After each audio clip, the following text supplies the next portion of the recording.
नाज़रीन, आपको अपडेट बताते चलें, आज़ादी मार्च पंजाब और KPK को मिलाने वाली बैन सूबाई शाहराह को खुशालगढ़ पुल कोहाट जंड से बंद करने की तैयारियां मुकम्मल।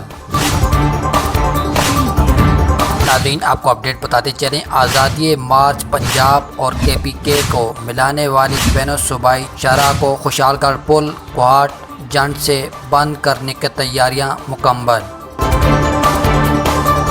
नाज़रीन, आपको अपडेट बताते चलें, आज़ादी मार्च पंजाब और KPK को मिलाने वाली बैन सूबाई शाहराह को खुशालगढ़ पुल कोहाट जंड से बंद करने की तैयारियां मुकम्मल।